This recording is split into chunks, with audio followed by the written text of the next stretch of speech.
If people are dieting now more than ever before, then why are nearly 1 in 3 American adults overweight? Dr. Gundry, who's helped thousands lose weight and feel younger and healthier than ever, says most people are not getting enough fat-burning MCTs from their food. MCTs are a special kind of compound that instead of turning into fat when you consume it, turns into ketones, which is a chemical that breaks down the excess fat in your body. So, by getting more MCTs in your diet, you essentially flip a switch that puts your body in caloric bypass mode, which can flush out excess fat and calories. And he's created an easy way for you to activate caloric bypass right at home. It's called MCT Wellness. This powerful blend of fat-flushing MCT powders and antioxidant-rich polyphenols is designed to help you unlock your body's fat-burning, energy-producing potential. What's even better is that it's a delicious drink. I love how incredible it tastes. All you do is add a scoop to water, enjoy, and watch as you start feeling slimmer and more energized. So, if you want to experience a quick, easy, and effective way to melt pounds fast, go to GundryMD.com/energy and order right now to get up to 53% off your regular price order with a 90-day money-back guarantee. Again, that's GUNDRYMD.com/energy.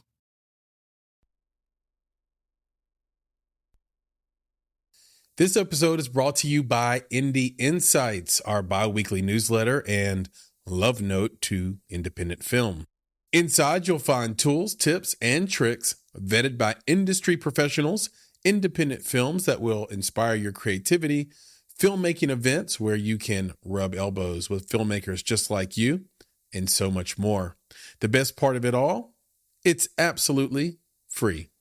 All you have to do is go to www.bonsai.film/subscribe, and within a few clicks, you'll be part of our newsletter community. Again, that's www.bonsai.film/subscribe to get Indie Insights, a free bi-weekly newsletter from Chris and Nick at Bonsai Creative.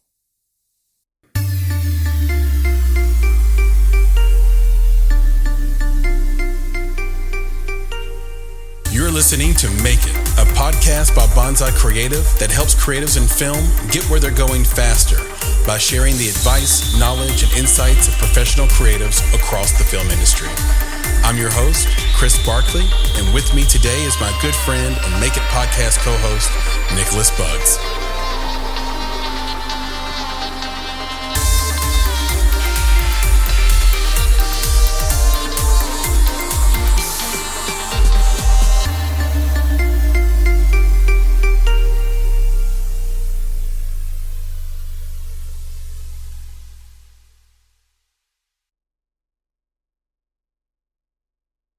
Hello, Chris here with another episode of the Make It podcast, and this is an Indie Talk week, and that means I have my good friend and co-founder of the Make It podcast with me, Nicholas Buggs. Nick, say hello. Hello, and just have to say this feels like Groundhog Day all over again. I got a question. Is that like, am I saying the same thing? I know, but if you say Groundhog Day all over again, is that just saying the same thing twice? Oh, it's very meta. Yeah, but we all do it, don't we? It's Groundhog Day all over again. I mean, come on. It's just Groundhog Day. Why are we so stupid? You can include keep yourself with that, bro. I'm like, like that's not a moniker I am willing to place on myself, nor anyone else in this room. So, I mean, the Nile is a river. But like the thing is, is we have a whole society of people that believe in this groundhog, that it's going to tell them something about their lives and or about the weather. Isn't that everything that we're looking for as humans? Yes. Oh, yes. God, Francis, exactly. Look at you touching on the philosophy. Meta. And we're not talking about Facebook. Yeah. There's going to be a time in the future, by the way, that Evil Zuck is going to make sure that we can't use the word meta the way we've been using it our whole lives because it'll be trademarked. It's going to be, that's the word's going to belong to him. Google's going to own the word alphabet. Like we're just going to be stuck. Elon's going to own the letter X. Right. We're not going to be able to like say or use X and stuff without a cease and desist letter. I mean, it's interesting times coming up. And meanwhile, we're looking to the groundhog. We look to the groundhog for wisdom. It gives you promise. It gives you something greater than yourself to believe in. What's wrong with that? Francis, again, I don't know if the groundhog is greater than myself. So that is true. Now, Nick, I know you have a very large yard and backyard. Francis, do you live in the city or do you have like a yard? We have a yard. Yeah, we have a backyard, a front yard. We got yards. Okay. And I know that you're from North Carolina and you've probably seen your fair share of animals. Do you guys know what a vole is? So not a mole, but a vole, a VOLE. I have never heard of that. Do you guys know what that is? Before ever. No. See, that's crazy because a vole exists and it's an evil mole. So you know how there's Mario and then there's Wario? The vole, I can't, bro. The vole is Wario, and they destroy your yard. And oh my God. Every time I think about a vole, I think about that's as close as I get to looking to the groundhog. It's like just another burrowing animal that destroys all your hard work in the yard in the spring and the summer. This ain't Caddyshack, bro. So my dad is at war with this vole creature. Yeah. Yeah, that's what I'm saying. Same. I'll mole up. A vole or a mole. A vole. I'm just here to let you know. Like I'm not looking for the wisdom. I'm looking for him to pop his head up. And you're gonna be like, pop that bitch off. Yeah. Anyhow, man. Yeah, come on, man. We just do your thing because we're over here talking to Francis like everybody knows. Like all of a sudden in Indie Talk, we got somebody coming to hang out with us today, and they should know who she is because she has been on the podcast before. But go ahead. We got to do the intro. Episode 308, back in October 22. Loved the conversation. We had so much in common. We talked. I ended up having to edit out a bunch of it, and it was still like almost 2 hours because we had just so much fun. We was so relatable, and she's so talented. So we decided to bring her back for a hang. Francis Hernandez, welcome to the Make It podcast and the Indie Talk once again. Yeah, I'm excited to be here. Absolutely. Maybe you can give the people a sense of who you are again, those who didn't get to listen to our initial conversation. Amazing. Yeah. So hi, everybody. I'm Francis. I'm a production designer and art director in the film industry. Was super excited to talk to you last time. I also re-listened to our podcast and couldn't get enough of it. It was just such a fun conversation, Nick, and Chris, and this is my first time talking with you, Nick, but I'm sure we'll kick it just as fun as I got a chance to talk to you guys before. But I recently have 2 shows that are coming out, one of which is Ahsoka. It's a Disney Plus TV series that's coming out in August. And then I have another film coming out in November, Next Goal Wins, which is a Taika Waititi film. And that's what I've been up to since we last spoke. Very sweet. Very awesome. And it sounds like quite a bit. Yeah. I find that Taika is like this easygoing genius. I love Jojo Rabbit. It's one of the few movies that exists that can make you cry and laugh in the same movie. Yes. And even though it did get its propers, even though it did get the awards and all that stuff, I still feel like it was underrated. I still feel like I can talk to everyday people and they don't know what I'm talking about. They don't know the movie. And that's a shame. Yeah. Anybody that gets an opportunity, go check that movie out.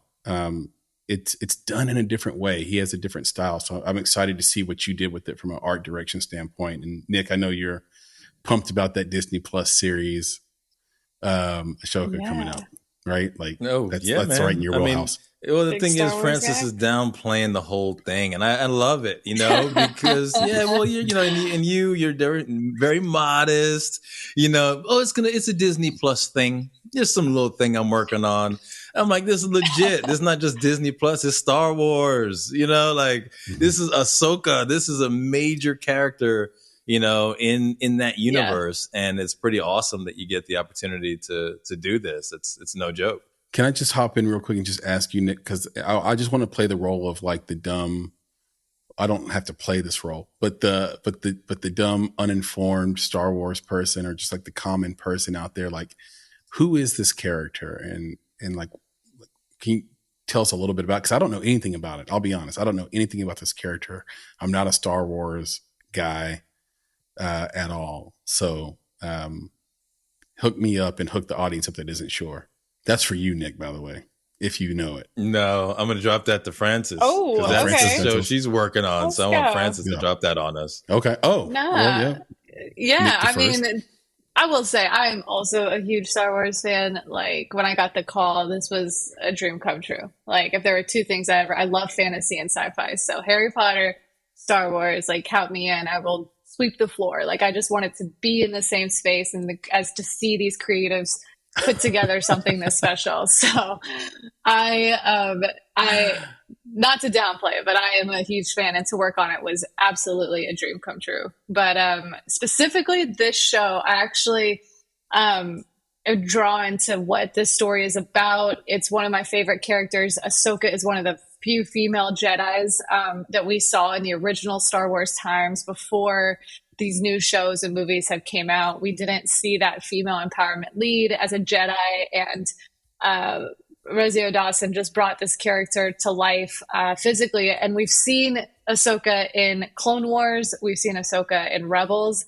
Those are both animated shows that, if you've never seen them, really fun to watch. It's an amazing storyline that takes place kind of in the history of Star Wars, before kind of when Anakin was at his peak, and that whole time of like his growth before he turns into the evil villain. So, which to me is one of the most interesting characters in the Star Wars universe.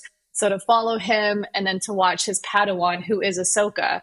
Not a lot of people know that, but her Jedi trainer was Darth Vader. So it's like, what is this relationship, and how does she make it her own and find her own identity in this world of chaos, which, any of us females can relate to in a male-dominated world? How do we find our own way?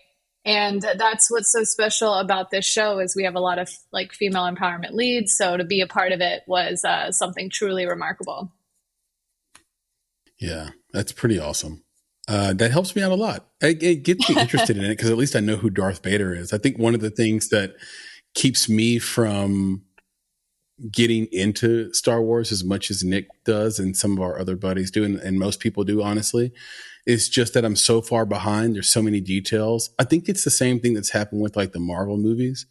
I think what's happened there is they've done so many films that it's no longer accessible by people who haven't followed it since Iron Man came out. And there are certain films that I think could be, like, I thought the Black Panther was accessible, whether you'd seen it from the beginning or not. I thought that Endgame was accessible for the most part, because it had sort of a deep line of philosophy on there, where you could sort of follow the track of the conundrum that everybody was in, without having to know the inside baseball and everything. But outside of that, the new Marvel movies, every one of them, I'll be sitting beside a bunch of kids in the theater, and they'll be laughing or they'll be geeking out, and I'll be like, what just happened? And it's something I have no idea about. Like, they noticed a line, or they saw a character, or it just gets crazy. And every one of the Marvel films has a scene after the credits you have to wait for. And they're like increasingly more and more opaque. Like, it's like super blurry, super confusing. Like, what is this? They have to cliffhang you, but it doesn't feel like a cliffhanger because you don't know what it's about anyway.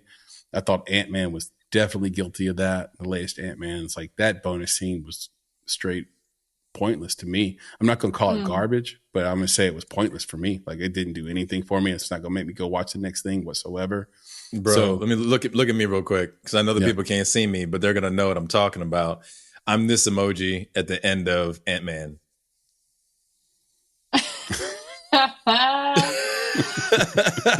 Right? Hands up to the side. Yeah. No clue. Like, what was that? And I'm mad I waited through all these credits to watch that. So you're with me. So you're with me on that, Nick? Yeah, 100%. Can you tell me what that bonus scene was about? I have no clue. No. And my son was looking at it the same way. Like, what was that, Dad? I'm like, I don't know, man. Maybe they're just having fun with this at this point. Maybe they were like, they finished the movie. They did everything. They're like, oh, crap. We're supposed to have a bonus scene. What can we do? So, yeah, that's where I was with that. I know that, Francis, you got lucky with the timing. I mean, timing is plays such an important role in terms of just anyone's success in anything that they do.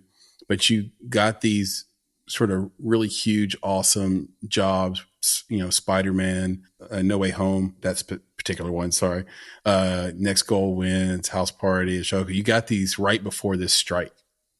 And they're all going to come out. But I wonder, with the Disney Plus situation and sort of how it feels like we've picked Bob Iger to be the face of the evil executive through this strike, how is that going to, you think, affect the rollout of the show, if at all?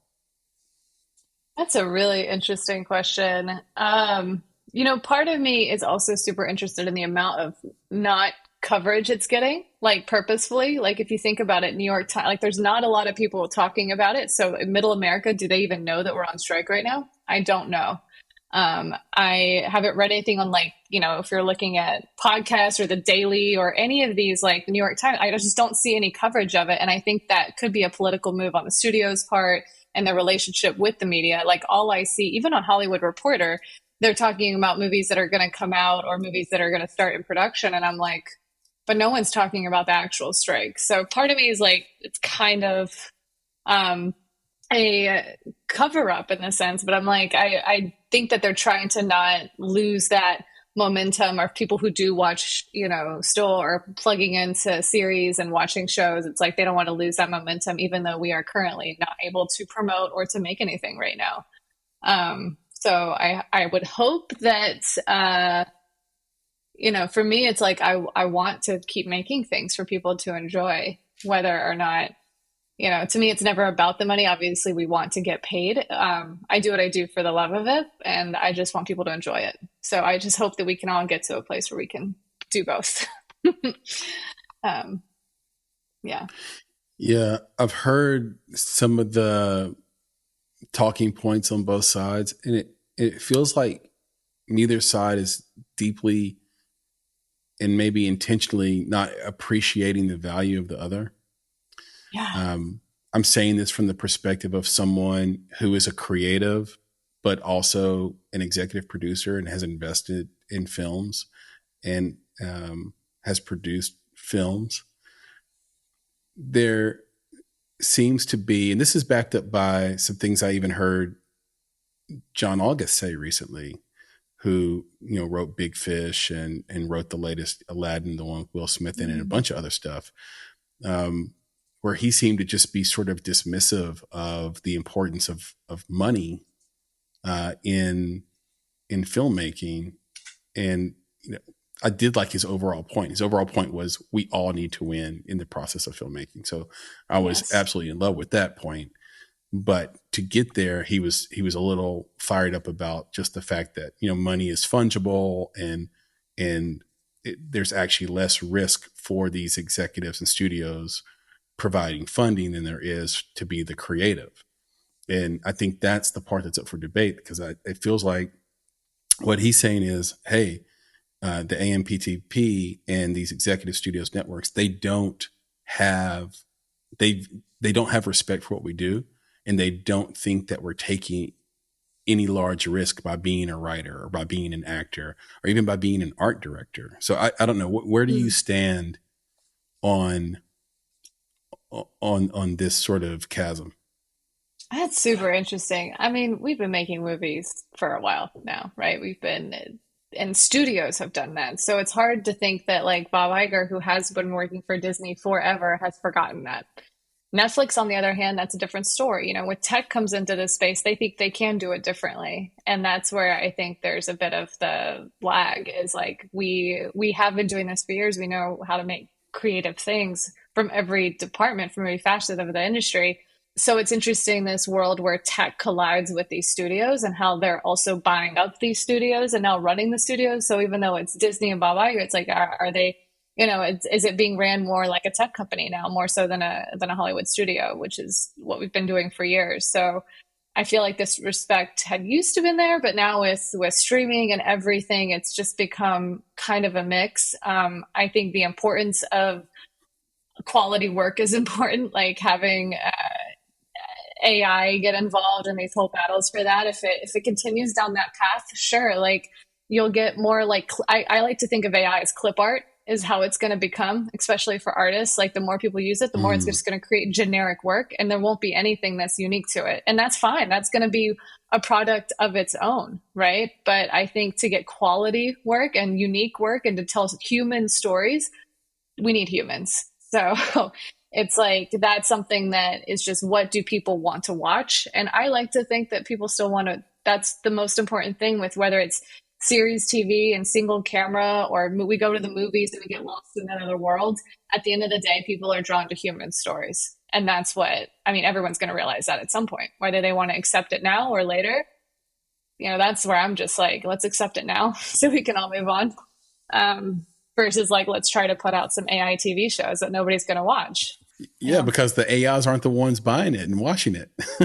When the AI start being the consumer, then they might like an AI story. But until then, it's a human thing. Nick, did you see, speaking of tech, did you hear about the thing, Nick, with the $900,000 AI job that Netflix put out there? This became a story. Yeah. I saw that. But my thing with this, with the streaming and stuff and tech, at least my perspective on it is that they're confusing, or they're beginning to blend or blur the lines between filmmaking and content.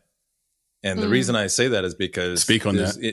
In filmmaking space, we have always had an expectation almost of greatness in filmmaking, that it's separate and distinct. It is something that a unique few can really pull off. Whereas in content space, and this is tech space, this is that social media, Instagram, TikTok, whatever, anybody and everybody can make it. And the idea is that we want to flood you with it, right? That's the Netflix stuff. And that's what even Amazon Prime Video, let's just flood you with content. That's and so that is a machine, right? That's what streaming, that's what tech does. It streams this content to you.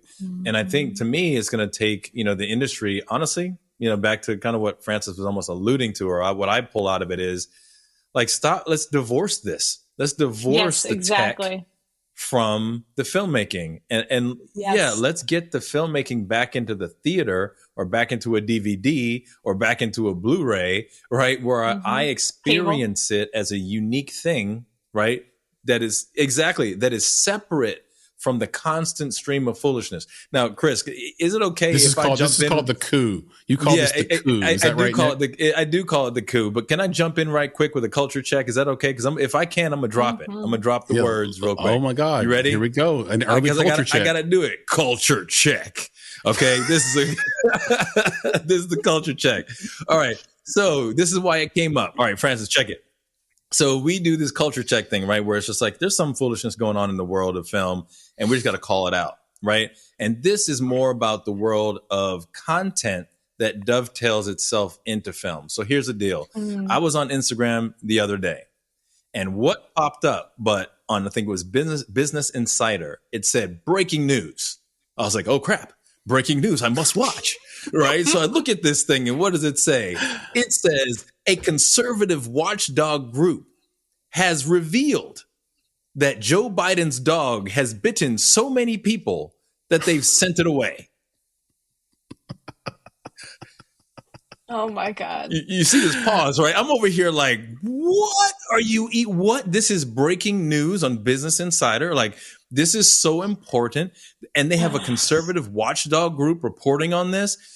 This is content foolishness. They are trying to fill the gap in my day, right, with content. And I think that's the thing. That's what Netflix is doing. It is a cancer potentially on the filmmaking industry. And what I'm hopeful is that through the strike, the folks who are striking start to realize that, like, Netflix and these streamers don't have to be your masters. Right. If you were to say, we're going to open up, we're going to put our stuff in theaters, right? If we're going to go Blu-ray, we're going to go DVD, then I think that the filmmakers, they now take their independence back. Right. And that's what independent filmmaking is all about. Right. It's not about lesser than. Right. You don't have to be independent and be less. You just have to be independent of those masters. But go ahead. No, that's so good. I mean, A24, I don't know if you guys have been reading about them, but they're funding their own projects now. They've signed their own deals to greenlight for indie films that they will pay the writers and the actors what they requested and outside of distributors. So it's kind of like Hollywood taking back their studios and kind of bringing back the world of, like, if we're going to do it, we will invest and we will pay what we need to pay and curate what we're going to curate. So I'm curious to see if there are any other independent studios that will take shape to follow their lead. I love it. I love it. Yeah. That's beautiful. There's a lot of them out there. I think Neon could do that. Maybe, you know, the whole key is it needs to be a production house that hits more, you know, base hits than they strike out, to use that analogy. Cause the only thing that keeps anybody from doing it is their access to banks, their access to basically an account that allows them to pull debt and leverage debt whenever they need it so they can fund a film. And this is sort of what studios have. They have an endless credit account that allows them to pull money to make the films, to pay the payrolls, to do all to make the machine go. And of course, there are individual investors, there are equity investors in these films when they need extra dollars or don't want to take on that much bank risk or debt leverage risk. But it's there, it's available because the film industry, the studio film industry has proven that they can make people rich and they can be profitable and they can pay those bank loans back. And so A24 is going to have to do that. And the question for them is, you know, can they operate some type of Blumhouse model where the movie itself doesn't have to be a mega breakout hit to be profitable? It just needs to be a hit, you know? I think they can. Yeah, me too. Some of A24's better titles, in my opinion, you know, weren't big box office movies and might have just barely broke even or didn't. But if you're independent, you can't afford to do that too long. So the cycle starts to sort of repeat itself. And by the way, speaking of Business Insider, Nick, we need to divorce ourselves from that too. The problem is that we as a society continue to basically choose speed over quality. We choose quantity over quality every single time. Yeah. You know, maybe that's because all these industries are run by men where, you know, we want notches on our belt. We want notches on our bedposts instead of like, let's get this quality human being. Let's get this quality. Like most people know I have a journalism degree. I went to school for that. And, you know, it was sad. The journalism I learned in school just doesn't really exist anymore because there is no incentive for being right. All the incentive is on being first. And, you know, I think Charlie Munger said something like this in the past, like show me, or maybe Warren Buffett, show me the incentive and, you know, I'll tell you the action, or I'll tell you it like about the person, like just like it's I don't have the quote right. Maybe producer at least will get it right, but it's something along those lines. But the idea is incentives matter. And so for this kind of model to work, for the coup to work, Nick, like we have to change the incentives a little bit too. Otherwise you just end up with another studio system down the line. Yeah. But I got a basic question for Francis here, which is in this model, whether it's a coup, because you're calling it that, I've called it that before, where it's just like, forget them, let's go do something else, right? Yeah. But the question that I have really is for folks like Francis and many other artists who have said, really, it's about the art first. How many of the most popular and celebrity artists are willing to say, Netflix, I don't want your money? Right. And I will go get that money elsewhere because it may not be as much. Right. But I know that it's in the best interest of other people who are in my profession and for the industry that I want to see.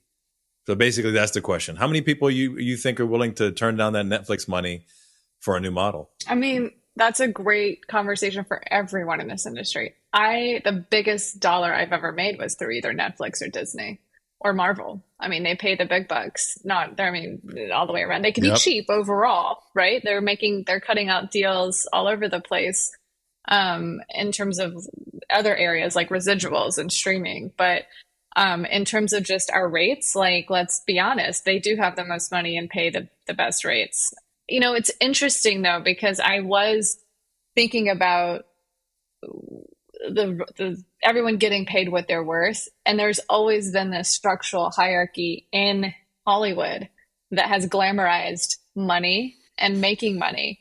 And right now, before it was like Hollywood actors, Hollywood directors, and that's why people wanted to come watch it. They wanted to come see the stars, right?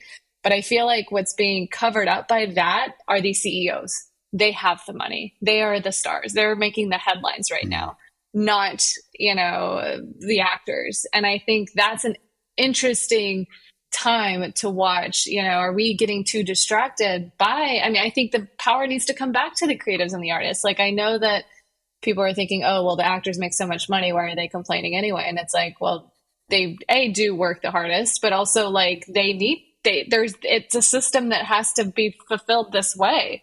If they're not making money, I'm not making money. And so for me, it's like all the way around, we should be respected, whether that's from Disney or from an indie place. But I say all this, and I'm thinking about earlier when I was like, oh, I don't do this for the money. But also it's like, we need to make a living, right? There's only so much we can do if we're not making any money. So at the same time, it's like we just want to make good stuff. The cool thing is I think there's a world that we can do this outside of the tech industry for sure and still make good money, because there is still a market to be made and had with it. So I think it's possible. And I think that the shift can happen, but there's obviously to be expected growing pains and things that we'll need to continue to figure out. I just hope we get it right this time. Yeah, agreed. I hope we get it right as well. We know it's possible because of Barbieheimer over the weekend. These are people who flooded the theater and came to just basically watch two films.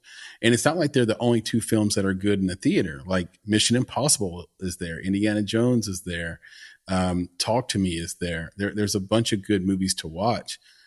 It's just that these two really brought that foot traffic that theaters need to survive. So I think there is a great desire to see incredible stories outside of tech. But another thing though, I never give any credence to sort of this hypocrisy, this foolishness that we have out there, where people sort of bemoan someone who makes a lot of money and, like you said, Francis, makes a living doing something they love, and then at the same time knows deep down in their heart they want to be rich. It goes again like to what I said earlier about quantity versus quality. Everybody's mother or father has told them at some point money won't make you happy. But we ignore that until we get the money for sure. Like, we don't care, Mom. We don't care, Grandma, that the money it didn't make you happy. It's going to make me happy because I'm eating mustard sandwiches right now. I need money. And everybody wants to, so I just laugh at it and I don't give it any credence. I've got no time for somebody that says, oh, I don't care to be rich. Yeah, you do. Yeah, you do. You want to be rich. You might want to be rich in a way that doesn't resemble the way other people are rich out in the public space, but you want that money. And I just think it's stupid. And like we were talking about the tech job that became a headline at Netflix, the AI tech job. Well, the headline and the big story there wasn't that. It seemed like it was only 50% about the fact that it was an AI job. The other 50% was that the person was going to make $900,000 a year. And just we live in this society where people are just straight haters, man. Like, who cares how much money? But then you find out it's about the money. Like, people don't like, there are people online, Francis, like you were saying, that think actors make too much money. What are you complaining about? Or people think writers do. What are you complaining about? You guys make a ton of money. All you do is, it's like, bro, you're a hater. You are a hater. Oh, and they're stop acting uninformed. Like you don't want your own money. Uninformed, like you want money too. And by the way, that thank you, producer Elise. I did see that. The quote is, "Show me the incentive, and I will show you the outcome."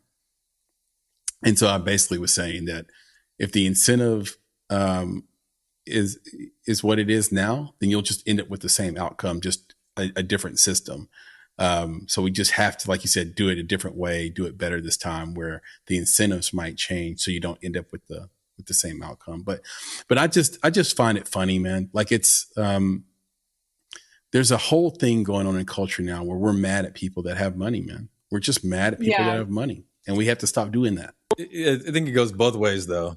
Yeah, it's just like I feel like we get distracted, right? That's such a distracted statement, because it's like, that's not really going anywhere. Like, haters are don't hate the player, hate the game, as I always got told as a ball player. Like, you hating on an individual is not going to change your game. Why don't we stay in our lane and try to figure out how we can be better as players, as people, as athletes, as creators?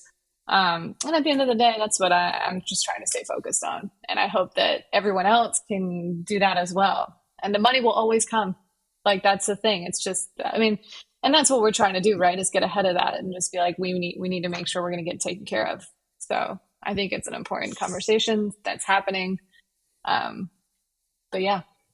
Yeah. And I think focusing on the creative. Yeah. Well, I was going to say focusing on the creative is a good segue to just something that I wanted to hear from Francis, which is, we've had a lot of guests on here. I mean, Francis has been one of them, and I'm sure we've had some of this conversation before, but we've had a lot of directors, producers, some writers, but I'd love to give, our audience just a quick opportunity to learn what you do, like from an art director standpoint, just sharing that with us. And like, what does that look like on a day-to-day basis? Yeah. So in my job, in my line of work, we are a division of a film group that will create sets and take a script from its initial stage, read through it, and then bring it to life visually. So everything you see in front of the camera starts to be thought out by the production designer and their team.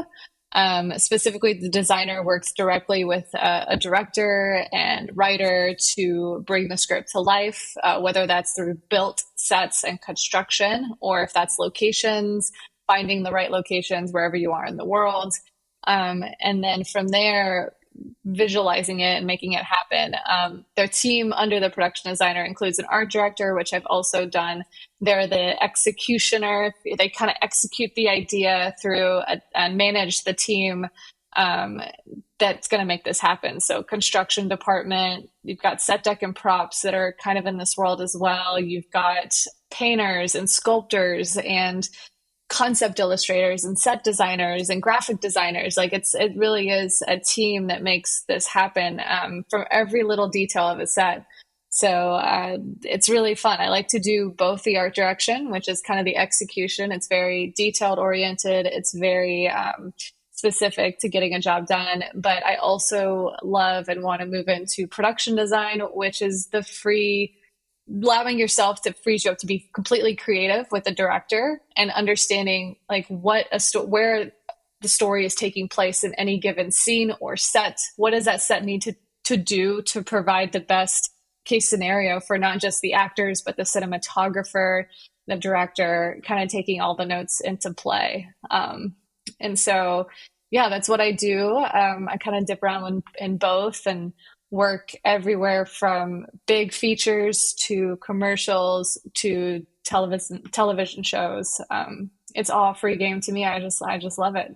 So, and I love that every show is completely different. That's awesome. Yeah. And I was going to ask about, so every show is completely different, but what about within one movie? So one of the things that I don't know if the general public appreciates as much as we might is the credits. Just looking through how sizable that role is. I mean, come on, there's so many names on it. I start to wonder, like, from the production design and art direction space, can you have multiple teams of production designers and art directors depending on maybe the location? You know, maybe if you're shooting in different countries, maybe you have different production designers for each country. Do you have them based on different locations? I'm just going to get an idea, like, is it just one production designer for an Avengers movie, or like, how does that work? Yeah. I mean, rarely when you have two production designers, it's always one, right? Like, I think, and that's to the purpose of, in the initial creative phase, it's really like a director, a writer, a production designer, and a DP, you know, huddling together to figure out what this movie's going to be. Even when, and especially when you start to put that into production, whether you're across multiple countries or whatever, you still need to have that through vision. And so one designer is always on point with any show, but you will have multiple art directors. So on Spider-Man, we had 4 or 5 art directors that split and divided and conquered a movie. Art directing on the big shows like that are really fun because you get a portion of the movie that is yours. I mean, you get a handful of sets that you're really getting to dive in and curate on, versus having to like do that with the whole movie. On indies, you don't get that. You get to do everything, which can be a lot for one person to kind of look at a whole movie and all the sets, but you just don't have the budget to bring on multiple art directors. You know, we get assistant art directors, you get set designers, hopefully, and graphic designers, and you get a team to help you build this. But managing it all, like especially when you're across countries, you need multiple art directors for sure. You want to be able to just rely on those people to get the job done. Yeah. And then there is a supervising art director, usually when you're on in that big of a show, and their job is the budget. How do we keep our whole team now in line? So you have a production designer, a supervising art director, and then art directors underneath that person. And it's a very fluid kind of organizational chart, but it works really well when you have a really good team. Did you get Peter Parker's bedroom? Peter Parker's bedroom in this new movie. I actually had, I don't even know if I think I could say this, but I had a set. So in the original edit of the movie, at the very end of No Way Home, everyone forgets who he is. And there was a scene where he wakes up in an apartment, and I did get to start designing that room and that space, but the set was cut before we could even film it. So that was the closest. But I did the donut shop, which was really fun. That's dope. Yeah, that is cool. You mentioned all the names on that show up on the credits. You know, there is a little bit of an open secret about that, which is that all those names, some of those names are, how can I say this and make it accurate? They did work on the movie, but not to the degree you might think when you see someone's name in the credits. You put all those names in the credits because essentially film incentives from state to state and country to country are jobs programs. So the more jobs you see in the credits, the better it looks for the politician to say, see, look how much we did with this program.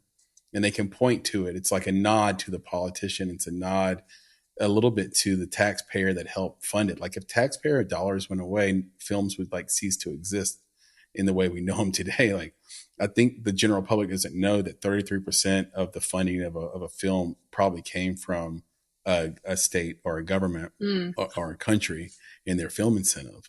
So even to the point where if you do hang on and don't leave the theater or don't leave your couch, and you wait till the very end of the credits, you'll see sometimes they'll just put it there. This movie created X amount of jobs for the country of.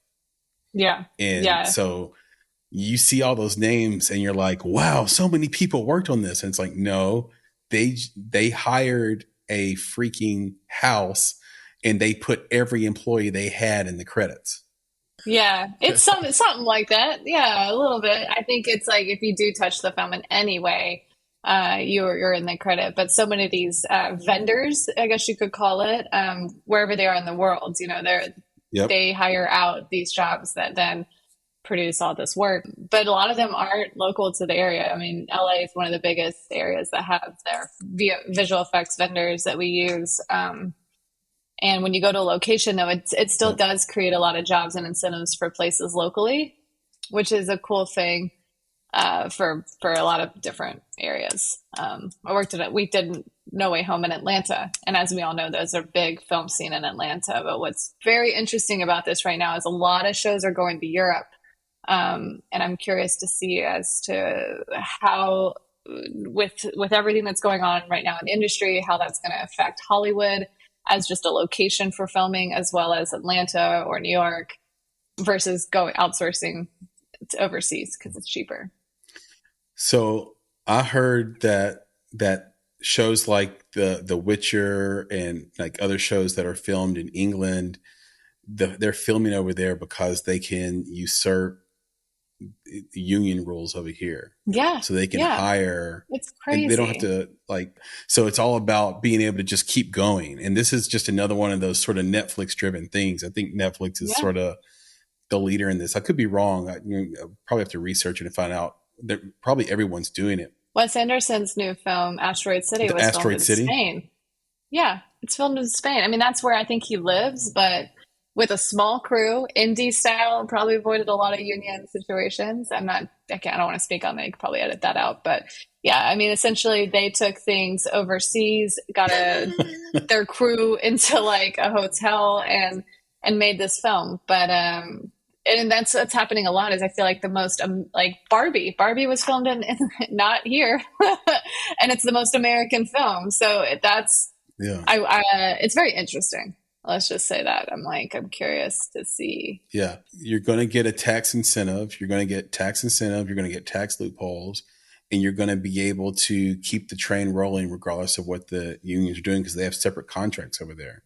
They have separate rules too. We've had a few people that worked in England exclusively and then moved back to the States who have lived, I think Josh Bishop was one of those guys, Nick, that came on the podcast and said, okay, here's the difference between working in England and working in the US. And here's what you need to keep in mind. And here's what you need to do.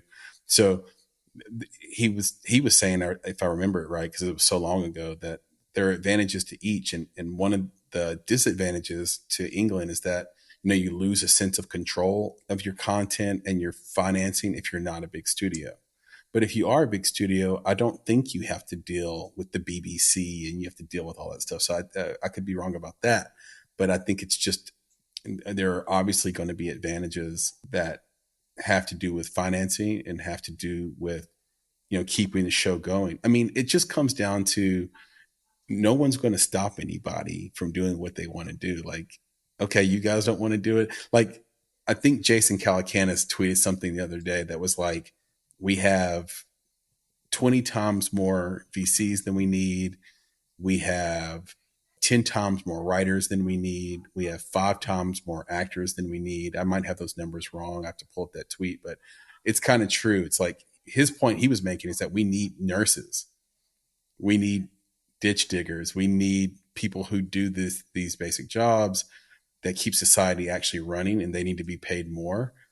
But it's like not everybody can be an actor. Like if you talk to anybody who's between age 15 and 20, they'll tell you they either want to be a YouTube star, like have a YouTube channel as their profession, or they want to be an actor. For the most part, like we have done such a good job in America of selling fame that there comes a point where you feel like your self-esteem is found on the other side of fame.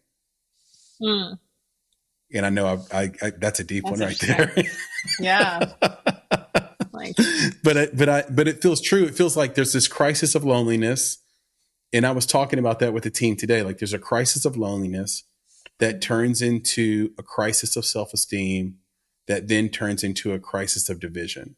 and it all happens online. And then it permeates and sort of spills out into society, into, bullshit headlines from Business Insider, into, bullshit things happening during strikes.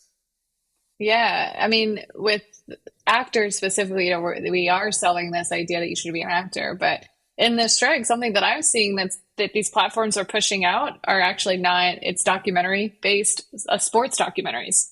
So I don't know if you guys seen, but sports documentaries right now are popping up, and I'm like, well, I'm here for it. Like, being an athlete, I grew up watching all of these athletes, and they made me want to be an athlete. I didn't want to grow up being an actor. I wanted to be Michael Jordan. So now I'm curious to see, like, if we're going to transition into more like sports documentary based content. I hate using the word content. I love that we can separate it now, but it is like, what are we going to be shown? I'm like, don't get Nick on you. Nick, that was good though. I really liked it.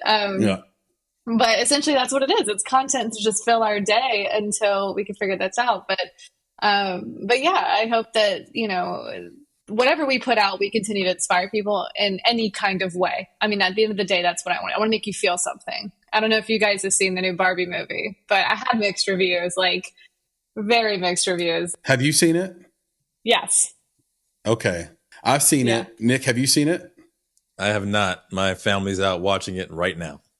Oh, wow. Look at you sacrificing. Look at you picking. Wow. Look at you picking quality over quantity. Look at that. I love it. Hey, that's right. So we would love to hear what you think about the art direction in Barbie. I thought Ryan Gosling stole the movie.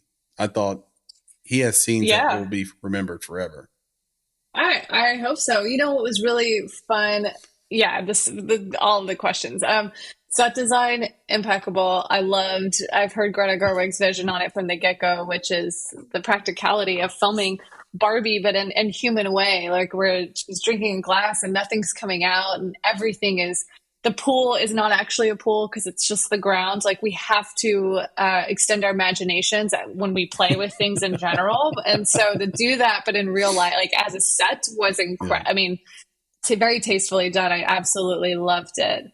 And yes, I would agree that it was really fun to see Ryan Gosling perform that role. I think that he might have stole it as well, but I didn't love that he stole the show. I kind of wish that Barbie had a better ending for herself. But I also respect the ending and where she ended up. So I have mixed feelings just about the character development in general.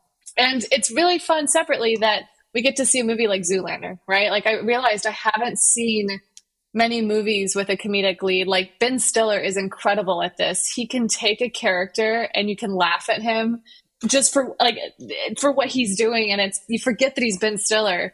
I'm not entirely convinced that I forgot that it was Ryan Gosling, if that makes sense. Like, I'm still like, oh, this is Ryan Gosling and he's just being goofy. I'm like, oh, but at the same time, I couldn't think of anyone else to play that role. And that's a very interesting comedy, Ken visual expectation that we have on society. My partner and I thought about it for a while. We're like, really, there isn't another character who could have played that role. Like, I genuinely couldn't think of anyone who could meet both standards. And I think that's a really hard thing to do. But I think he did well. He did well. It wasn't his fault that he stole the show. The script was made for him. I just wish it was made for Barbie more. Yeah, he's remarkable in it. And I'm with you. I can't think of anybody else that would have been better for it. And what you said about extending your imagination, that's why I think Nick is going to love it. I think Nick is going to love it because he lives in the world of extending his imagination. And it's one of the things that he imparts on his children all the time and tries to sort of lead by example of in his own household. Is like, how can we turn this pile of Legos into something interesting? Or how can we turn this into something interesting? It's one of the things you can watch him do that not to I love that. Butter your ass, but it's just like, I do love that you do that. And I think that, that's why you're going to love it, bro, when you go see it. Yeah, well, I appreciate that. And I will say this, I got to just give kudos to Francis for mentioning Zoolander, because that's one of my favorite movies of all time. And when you talk about Ben Stiller and crew, Merman. If you can see this film right behind me, right there that I'm pointing to, that right there is Tropic Thunder. And that is another one of those films. If you haven't seen Tropic Thunder, you got to handle up and just laugh and let go. And you're right. You don't see a lot of those films anymore, right? Even Dodgeball, where you get to just laugh, man, just for the sake of laughing, just ridiculousness, Yep. Yeah. There you go. So it's just, I love that throwback. Yeah. And Chris is right. Like, I love the fact that we can be in a place where we can extend our imaginations and even imagine, those fairy tale things in our real life. I mean, I'm deep in, but I don't know, Nick, in Barbie world right now, because of my daughter. She loves Barbie stuff. Nick, it's a requirement, not to cut you off. Just what Francis is saying, what I'm saying is, yes, with Zoolander and Tropic Thunder, you do that. But with this, it's a requirement because the physical environment you're in is basically fake, while humans are walking around in it.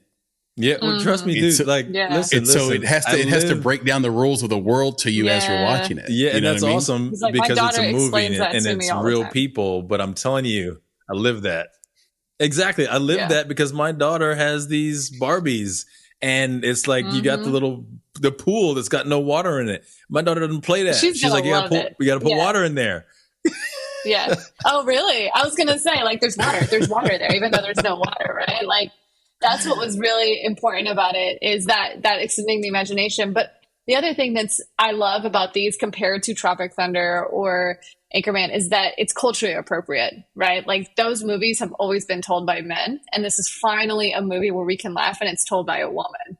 And we still poke fun. We still have a good time, but there's nothing culturally sensitive, whereas some of those, jokes and things just don't age well when you rewatch them. It's so I hope that this movie does stand the test of time. Yeah. I still laugh. I mean, I'm not. I watched Van Wilder recently, and I don't know if I think it stands up, maybe, but there's a chance that it might not. There's a scene in Van Wilder. If anybody hasn't seen it, doesn't know what it is. The most amazing thing about Van Wilder is that this was a movie that produced basically Ryan Reynolds, Kal Penn, and Aaron Paul. They were all in the movie before we knew who they were. And the star of the movie actually was Tara Reid. They were banking on Tara Reid selling this movie. And now I don't know what Tara Reid's even doing. But in the movie, there's a scene where they fill some eclairs with dog ejaculate. And then they deliver these eclairs to the frat house of the dude they're pranking. And then as they're munching on these, one of the guys in the background says, "I think I've had these before." Right. Yeah. And I just think, and I thought to myself, that's funny to me, but is that something that works today? Yeah. I don't know. Who knows? It's just the cultural sensitivities. I think that's it. Yeah. But here's the thing, and so Francis, so you're in LA, right? Yes. So my question is this. These sensitivities that we might see because we're either in the film industry or some people are film industry adjacent, they might become more sensitive over time. But if you were to travel outside of LA, are people still as sensitive? Is it real? Is it that this cultural shift has really happened, or is it really just happening within a small microcosm, right? If you went to Montana, right, or if you went to South Dakota, or if you went to certain parts of Georgia or North Carolina or West Virginia, are they as sensitive as we're mentioning here? I don't think so. I don't know. I think about that a lot because growing up, I would watch these shows and justify it. I'd be like, that's okay. I don't know any better, because then maybe that's a lack of education. But, coming out here and being exposed to different things, it's oh, I can stand up for myself, or I do deserve more, or I can have a voice. Like, these are things that I've just been exposed to. So I do think it is a regional thing. However, I think there are greater conversations that are happening across the US. And what I love about Barbie is that this movie is going to get laughed at no matter where you are in the country.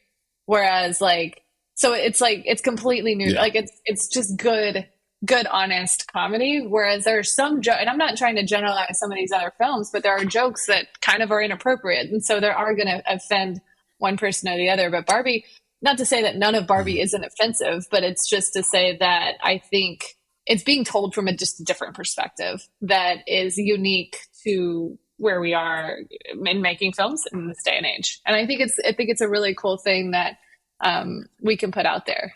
So that's a tough question because like, I'd like to think so, but I'm not living in like a bubble, because being from the South too, like I go home and, you know, it's like, am I in the Wizard of Oz or something? It's like, what land am I in? Where am I going?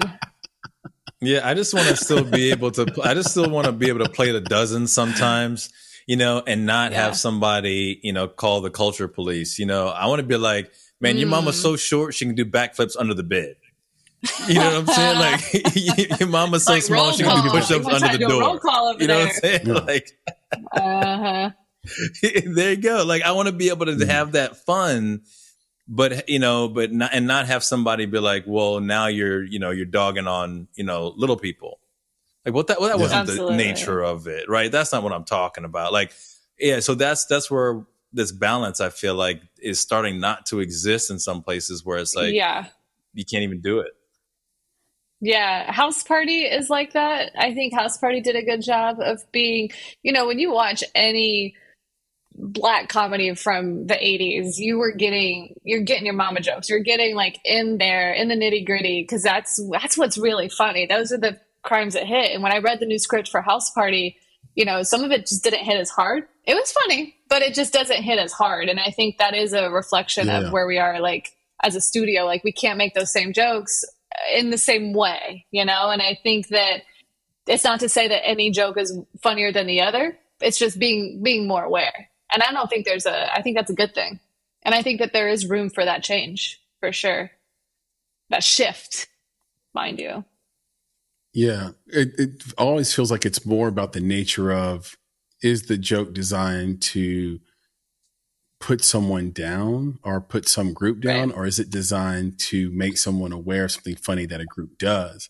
If it's the second one, then it's always going to be funny. Yes. Because it's like, here, let me show you this observation of what this person or what this group does. And I think where some people are now with it, it's like, yeah, let's not put one individual person down for the sake of putting them down anymore, which that used to be funny. That used to be funny. And that's just called sort of like being amenable to the times and being able to shift and move. Normally, we would have brought in Papa Bear by now for things we should know.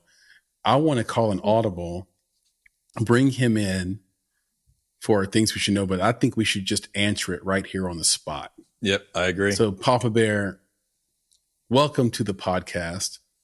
Well, thank you. And tell us, make fools of us, please, again, as you do on a weekly basis, and tell us a thing we should know. Well, you know, we have Frances on as a guest, and she's an art director. Yeah, she's an art director. So we have an opportunity to make a fool of Frances. Okay.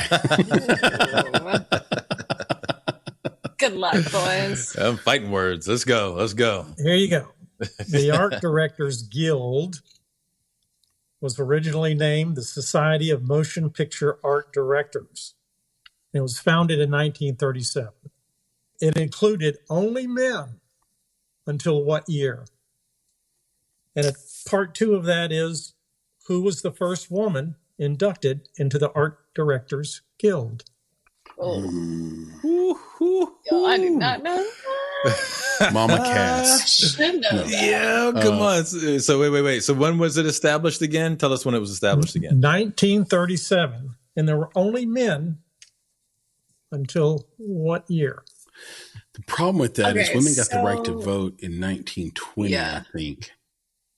So But no, it's I'm like gonna say 37 I'm trying to think what seems came late. out in the 80s. No, leave it to Like, Francis, what man. Let her movies? do it.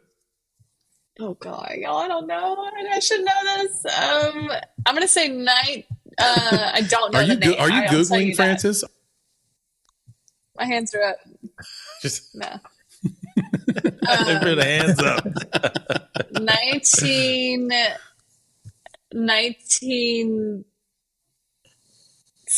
1968. And I don't know the name. I could not tell you who the first person was. Nick, are we guessing here? No, Are you guys gonna give a no. shot This is all Francis, man. Like, I'm going to give a shot. all Okay. right, go for it. If it started in 37 as a boys' club, they probably weren't letting women in for quite some time. I like the range. I like where Francis is, like in that 60s area where it's like we got to start letting women in. But the question is, the hint is in the job. So in the 60s on Madison Avenue, to be an artist on a Madison Avenue shop, you almost were exclusively a man. And that didn't change until probably closer to the 80s Ooh. when they started bringing in human Interesting. resources, because companies didn't have HRs until close to the 80s, for better or worse, right? So that's a human resources joke. I'm going to guess a little bit later than you might think, and I'm going to guess the year of our Lord, 1979. 1979. I'm going 1979. It's a solid Whose Lord choice. is I that? thought it was 60s or 80s. Both of you have hit on either side of it. It's 1972. Oh. 1972. Interesting. First woman.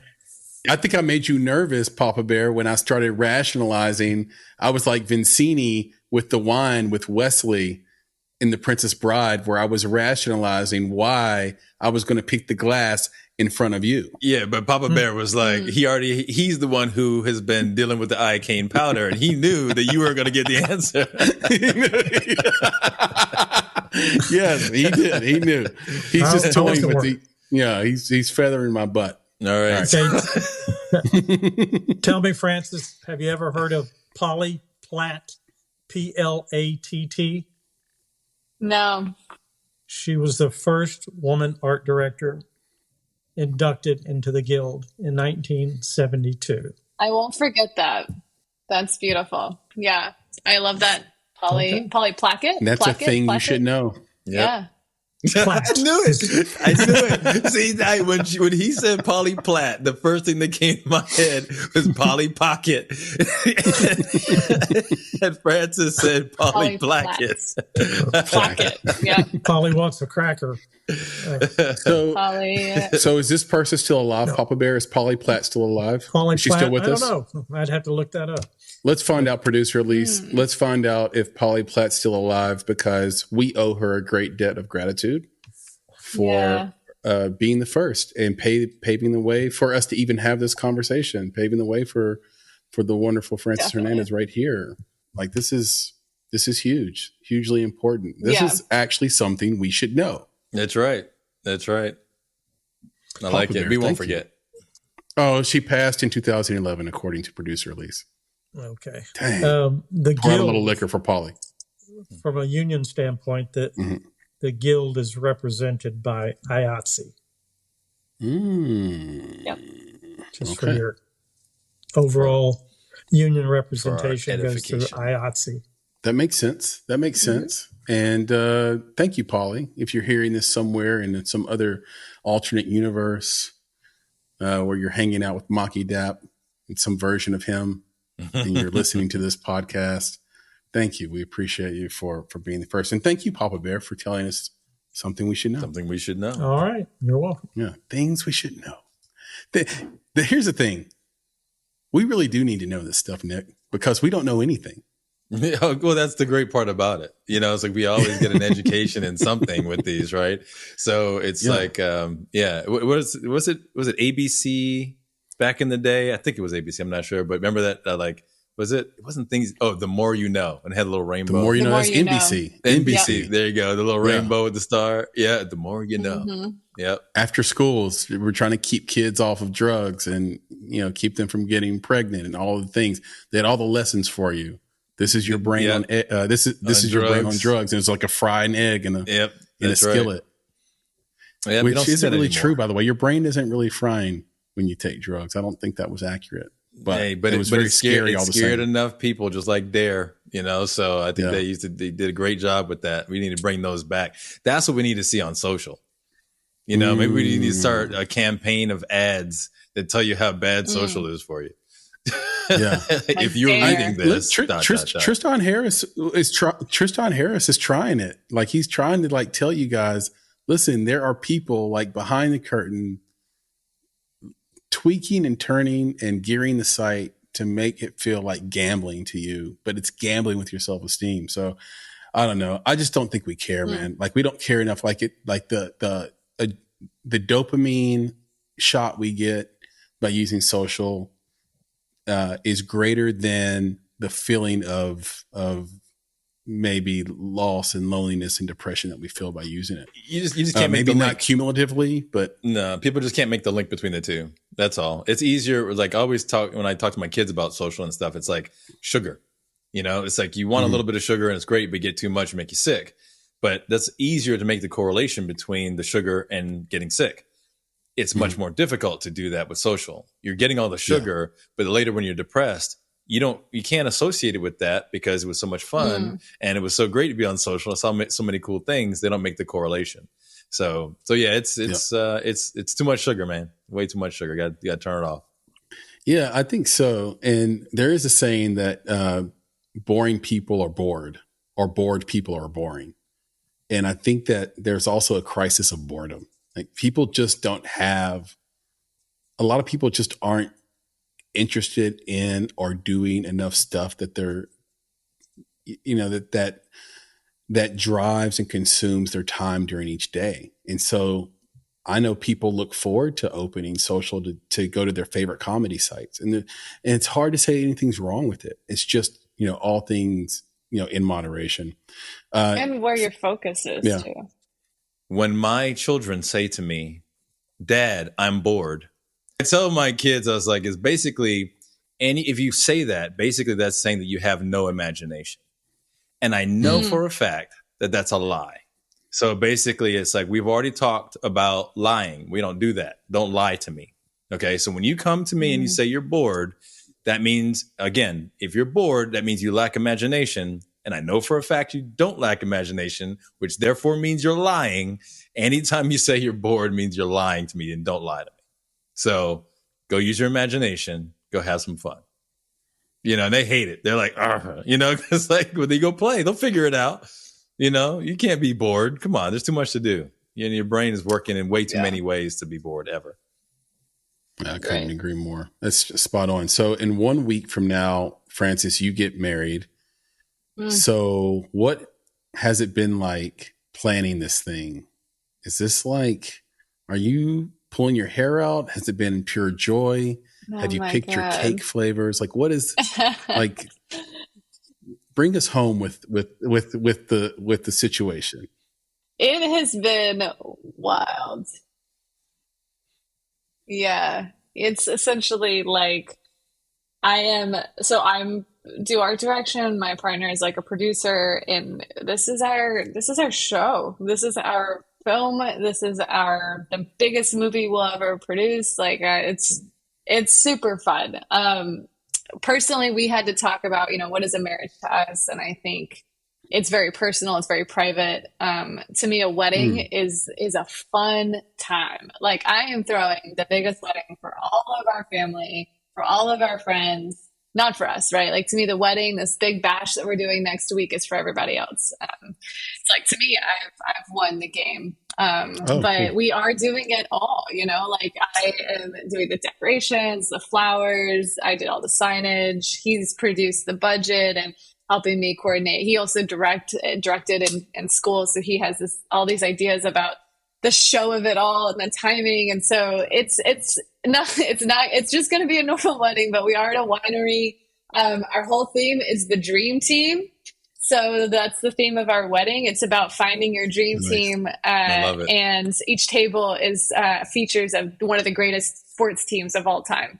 So our tables are kind of coordinated to that. And something that we both love sports. And when he proposed to me, it was all about finding your dream teammate and playing with somebody you always wanted to play with and creating that dynasty. And so we love it. We live and breathe basketball specifically, but all sports. And we're excited to bring these bigger themes into our lives, share it with our friends and family, and have a grand old time. So it has been stressful. I'm about to start packing up the car. My family gets in next week, and we're driving up to the winery to get married. So let's go. Which winery is it going to be at? Don't worry, this won't come out before you get married, so no one's going to show up and right. Get some wedding crashers. We are at Roblar Winery. It's in Santa Ynez, which is about 30 minutes north of Santa Barbara. Yeah. Oh, it's beautiful, man. That's so exciting. Look, you've been great. This has been a fantastic conversation. I hope that we are part of your dream team, or at least some extended team, part of your dream team. Dream team adjacent. Dream team adjacent, man. Yeah, we're dream team. We're dream team adjacent. I love that. And we're in your corner. We're in the front row with popcorn, cheering on everything that you do all the time. And it's just been awesome to see you again, to catch up with you, to have you on, and to get your insights on this. Where can people find you on the internet? Speaking of social media, where can people see your work? I know you still have your website up. Can you give everybody that information? Yeah. So my Instagram is at Frances Lenny. That's my personal, which I'm open. I mean, like you said, everybody knows everything about me. So if I put it out there, I want you to know about it. And then I also have a Frances Lynn Creative is my name when it comes to all things film and related. So you can find me on Instagram with that as well. My website is franceshernandez.com. Check it out. I'm soon having a name change though, so everybody's got to give me a beat to get that settled. But my new name will be Frances Lynn Labar. So, and yes, I already got a license plate that says LaBaller. Let's go. Drop the mic. Podcast. Ooh, let's go. How do you spell LaBar? Lebar. Lebar. All right. So next time you come on, you'll be Frances Labar or Frances Lynn or Labar, or is it Lynn or Lenny? It's Lynn, right? Lynn, yeah. Yeah, Frances Lynn Labar. The Instagram, I put a little taste on it. Yeah, Lenny. Yeah, you put the Lenny. So the future Miss Frances Labar, we thank you so much. For those listening, thank you. You know where you can find us. Social media, _Bonsai Creative, everywhere. Just go, _Bonsai Creative. You'll run into us on Instagram, Twitter, Facebook, TikTok, you name it. We have some cool stuff happening in social, so we might have some new handles for you pretty soon. But for now, _Bonsai Creative will do it. You can reach out to us in a variety of ways. You can email us at contact@bonsai.film. You can hit Nick up at his email address at nick@bonsai.film. That's bonsai with an S, not a Z. Some people still spell it with a Z. It's BONSAI. And Nick will respond to 100% of those, as will I, if you reach out to me on the Twitter, which is no longer called Twitter, by the way. I think it's called X. But we know what we're talking about. We might not call it X. We might just still call it Twitter. You can find me at Flame in Your Heart, or just search for Chris Barkley and I will come right up. It's a fun follow as well if you would like to follow me on Twitter. And of course, our website. Can't leave that out. www.bonsai.film. If you want to know more about the podcast, more about what we do in the marketing and branding space for independent films, we have so much going on there, so much planned there. And as Nick always says, our interest is advocating for the independent filmmaker. And so that's truly what we are interested in. And so we just can't thank you enough for following us, supporting us, and making this podcast great each and every week.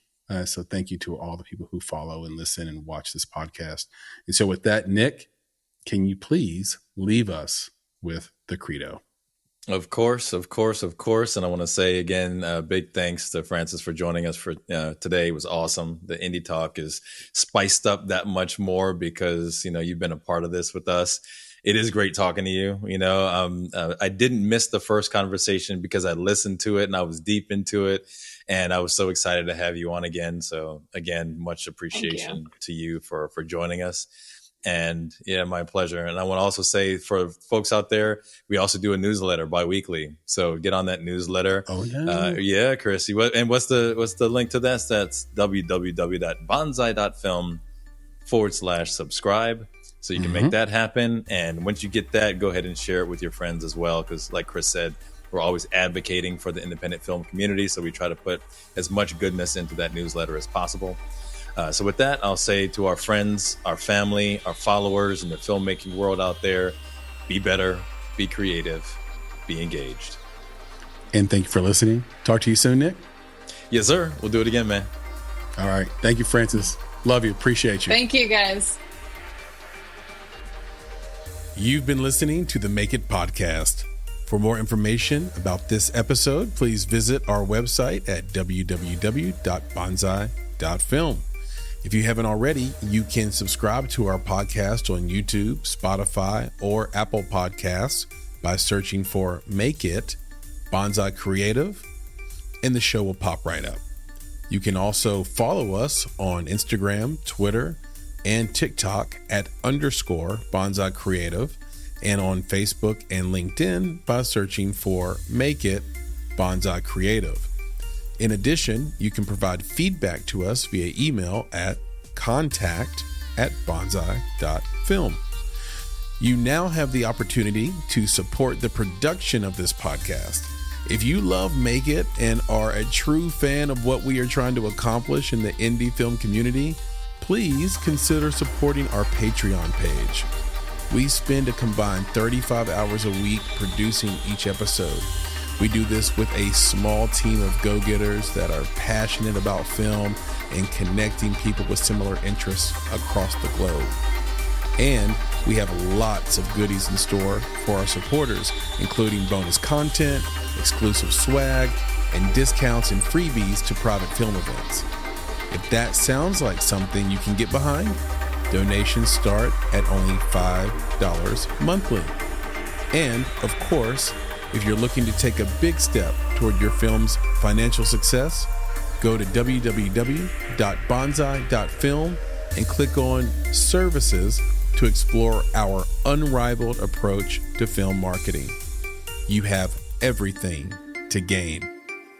Until next time, be better, be creative, be engaged, and thank you for listening.